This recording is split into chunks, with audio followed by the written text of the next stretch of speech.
દીપ્તિબેન એમ Patel, દિનલબેન D Patel, દીપ્તિબેન જે પટેલ, જેમણે ખૂબ જ સારું પ્રદર્શન કર્યું હોય. આ જે મેરિટ મેડલો છે એ વર્ષ 2022-23 છે.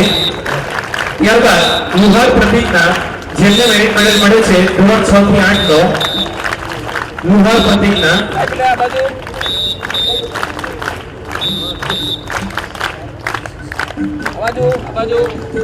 જેમને 6 થી 8 નો મેરિટ મેડલ લુહાર પ્રતિકના જે મેરિટ મેડલ મળે છે પટેલ નિશિકા નિલેશભાઈ.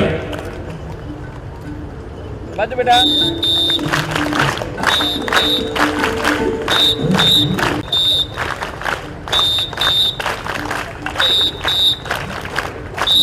બાજુ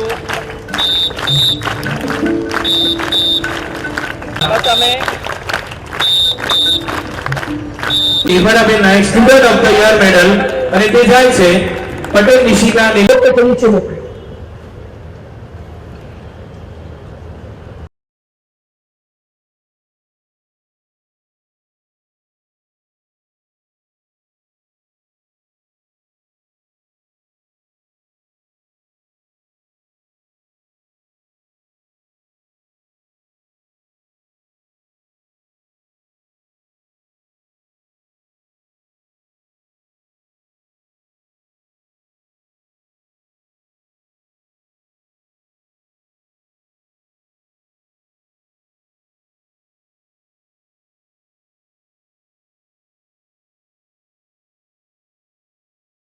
જે રીતે વિવિધ પુસ્તકોનું અને વિમોચન થયું એ જ બતાવે છે કે વિદ્યાર્થીઓ અભ્યાસની સાથે સાથે બીજી બધી પ્રવૃત્તિઓમાં પણ રસ લઈને આગળ વધે એ ખાસ જરૂરી છે.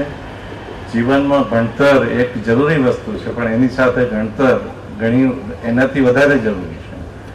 ફર્સ્ટ ક્લાસ ફર્સ્ટ આવેલો કોઈ પણ સ્ટુડન્ટ સામાન્ય લાઈફમાં જતા કદાચ સફળ ન થઈ શકે, પણ જો એને ગણતર હશે તો ચોક્કસ રીતે એ વિદ્યાર્થી સફળ થાય છે. અને આપણે ઘણીવાર આ જોયું પણ છે. અને જે રીતે આ વિસ્તારનો વિકાસ થઈ રહ્યો છે, આ શાળામાં ઘણી બધા વિદ્યાર્થીઓ હવે આવશે. જે રીતે આજુબાજુમાં ઇન્ડસ્ટ્રીયલ એસ્ટેટ આવી છે, મોરાઈ ઇન્ડસ્ટ્રીયલ એસ્ટેટ છે, અવધ ઇથોપિયા છે, અહીંયા ઉદવાડા પણ વિકસી રહ્યું છે. ત્યારે આ સ્કૂલ એક અગત્યની સ્કૂલ, અને આમ જોઈએ તો સૌથી જૂની સ્કૂલ તરીકે કે એક ડિસ્યો સાર્વજનિક હાઈસ્કૂલ પારડીમાં હતી, અને સાથે સાથે આ સ્કૂલ એ બે જ સ્કૂલ આ વિસ્તારમાં એજ્યુકેશન આપવાનું જે કામ કરતી હતી. અને આજે મને ચોક્કસ આનંદ છે કે હેમંતભાઈની આગેવાની હેઠળ આ સ્કૂલ સુંદર રીતે પ્રગતિ કરી રહી છે. અને હવે પછી મને ચોક્કસ ખાતરી છે કે 1932 પછી નહીં સોપાન સર કર્યા હોય એટલા સોપાન હવે પછી સર કરશે એવી શુભેચ્છા આપું છું. આભાર. ભારત માતા.